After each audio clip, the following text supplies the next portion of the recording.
बात करेंगे जबरन धर्मांतरण की। उस पर प्रहार किया जा रहा है। अलग अलग राज्यों से आज खबर सामने आई है, जो धर्मांतरण करवा रहे हैं, प्रलोभन दे रहे हैं, दबाव डाल रहे हैं, उन पर भी एक्शन लिया जा रहा है। ये रिपोर्ट आपको दिखा दें।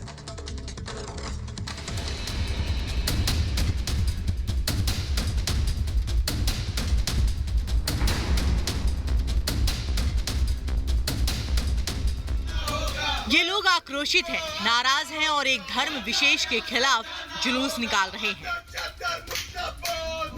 तस्वीर में दिख रहा ये सफेद घर काले गुनाहों की कहानी बयां कर रहा है। आरोप है इसी घर में धर्मांतरण का गंदा खेल चल रहा था। लोगों का आरोप है कि यहाँ कुछ नेपाली मूल के लोगों को बुलाकर जबरन उनका धर्म परिवर्तन कराने की कोशिश की गई। मामले की जानकारी होने पर हिंदू संगठनों ने विरोध किया और जुलूस निकालकर जोरदार प्रदर्शन किया। लोगों ने सीएम को एक ज्ञापन लिखकर गरीबों को लालच देकर धर्मांतरण कराने वालों पर कड़ी कार्रवाई की मांग की, जिसके बाद पुलिस ने मामले का संज्ञान लेते हुए 7 के खिलाफ केस दर्ज किया। ऑर्गेनिक फार्मिंग करेंगे तो सिर्फ आपकी ही सेहत ही नहीं, बल्कि आपके पैसों की सेहत भी अच्छी रहेगी। ऑर्गेनिक फार्मिंग सीखनी है तो फ्रीडम ऐप को अभी डाउनलोड करो। वहीं दूसरी तरफ यूपी के सीतापुर में धर्मांतरण की घटनाएं सामने आई। आरोप है कि सामाजिक संगठनों के जरिए ईसाई धर्म का प्रचार प्रसार और लालच देकर लोगों का धर्मांतरण करवाते थे। मामला सामने आने पर पुलिस ने 2 को गिरफ्तार किया है। कुछ व्यक्तियों द्वारा धर्म परिवर्तन कराए जाने की सूचना पर स्थानीय पुलिस द्वारा जाकर जब देखा गया तो 2 व्यक्तियों को वहां से मौके से गिरफ्तार किया गया है। ये दोनों लोग गिरफ्तार हुए हैं और पूछताछ में ये जानकारी हुई है कि इनके द्वारा एक light of the social foundation नाम से सोसाइटी बनाई गई है। कुछ ऐसा ही मामला एमपी के इंदौर से भी सामने आया, जहां मिशनरियों का मिशन धर्मांतरण जारी है। यहां पर भी लालच देकर कुछ लोगों के धर्मांतरण की कोशिश की गई। लोगों ने विरोध कर पुलिस ने शिकायत की तो पुलिस ने भी तुरंत कार्रवाई करते हुए 4 लोगों को गिरफ्तार कर लिया। क्रिश्चियन धर्म के लिए पुस्तकों वगैरह लेकर प्रचार प्रसार कर रहे थे, तो हिंदूवादी फरियादी राहुल साहू जो हिंदूवादी संगठन से जुड़ा हुआ है, उसने आपत्ति ली। राम और कृष्ण को इन्होंने कुछ बड़ा बुला बोला। इस बात को लेकर थाने पे फरियादी ने रिपोर्ट कराई, बाद में इनको और गिरफ्तार किया। माननीय न्यायालय के पेश करेंगे। माना जा रहा है कि क्रिसमस के नजदीक आते ही धर्मांतरण के मामले बढ़ जाते हैं। ऐसे में भारी संख्या में लोगों का धर्म परिवर्तन कराया जाता है, लेकिन धर्मांतरण पर नकेल कसने के लिए सरकार भी पूरी तरह सतर्क है। Bureau report, Republic Bharat.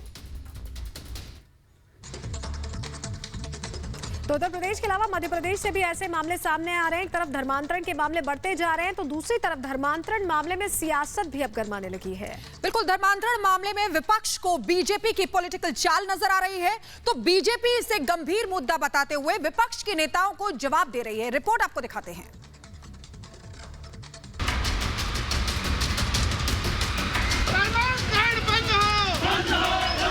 धर्मांतरण बड़ी साजिश के साथ इस देश में हो रहा है।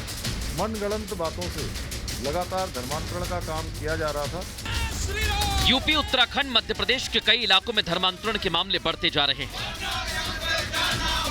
धर्मांतरण की वजह से कई लोगों का गुस्सा फूट रहा है, तो कई लोग सड़कों पर धर्मांतरण के खिलाफ अपनी नाराजगी जाहिर कर रहे हैं। धर्मांतरण कुछ इलाकों में एक गंभीर मुद्दा बन गया है, जिस पर जमकर लोग प्रदर्शन और नारेबाजी भी कर रहे हैं। लेकिन अब धर्मांतरण का मामला सिर्फ गांव शहर में नहीं रहा, बल्कि वहां से उठकर सियासत में भी आ गया है। लगातार धर्मांतरण के मामले में तेजी आने से सरकार और विपक्ष आमने सामने है। ऐसे में बीजेपी धर्मांतरण मामले को गंभीरता से ले रही है, तो उधर विपक्ष को हर बार की तरह ये बीजेपी की पॉलिटिकल चाल लग रही है। लेकिन उत्तराखंड के सीएम पुष्कर सिंह धामी ने साफ कर दिया कि धर्मांतरण पर कानून को सख्ती से लागू किया जाए।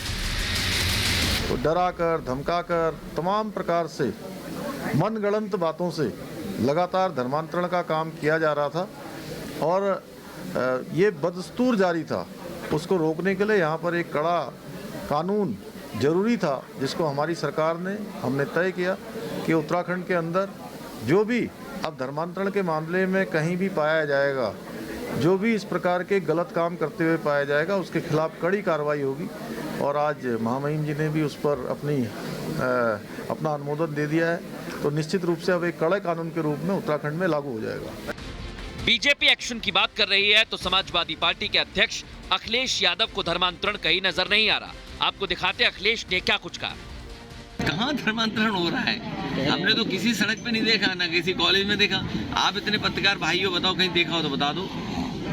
ये केवल जनता को डराने के लिए भारतीय जनता पार्टी समय समय पर मुद्दा उठाती है।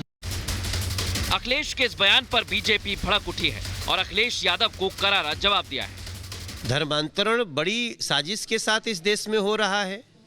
हालांकि उस पे जब से नरेंद्र मोदी जी की सरकार आई है हम रोक लगी है और कई लोग घर वापसी भी किए हैं, लेकिन धर्मांतरण का विष तो इस देश में बोया गया है। और मैं समझता हूं अब धीरे धीरे वो लोग भी जो धर्मांतरण को ही अपनी सफलता समझते थे, उनको भी समझ में आया है कि देश है तो हम हैं, हमें सबके धर्मों का आदर करते हुए आगे बढ़ना है। बीजेपी सांसद मनोज तिवारी ने अखिलेश पर हमला बोला तो मायावती ने भी धर्मांतरण मामले पर चिंता जाहिर की। धर्मांतरण मामले को लेकर बसपा सुप्रीमो मायावती ने ट्वीट कर लिखा, धर्म परिवर्तन को लेकर देश भर में बवाल मचाया जाना अनुचित व चिंतनीय है। हर चीज बुरी होती है और बुरी नियत से धर्म बदलना व बदलवाना दोनों ही गलत है। आए दिन धर्मांतरण के इस तरह के मामले आते हैं। आरोप लगते हैं कि कभी लोगों को धमकाया जाता है तो कभी उन्हें पैसों का लालच दिया जाता है। हालांकि यूपी, उत्तराखंड और मध्य प्रदेश में तेजी से सरकार इस मामले में एक्शन ले रही है। ऑर्गेनिक फार्मिंग करेंगे तो सिर्फ आपकी ही सेहत ही नहीं बल्कि आपके पैसों की सेहत भी अच्छी रहेगी। ऑर्गेनिक फार्मिंग सीखनी है तो फ्रीडम ऐप को अभी डाउनलोड करो।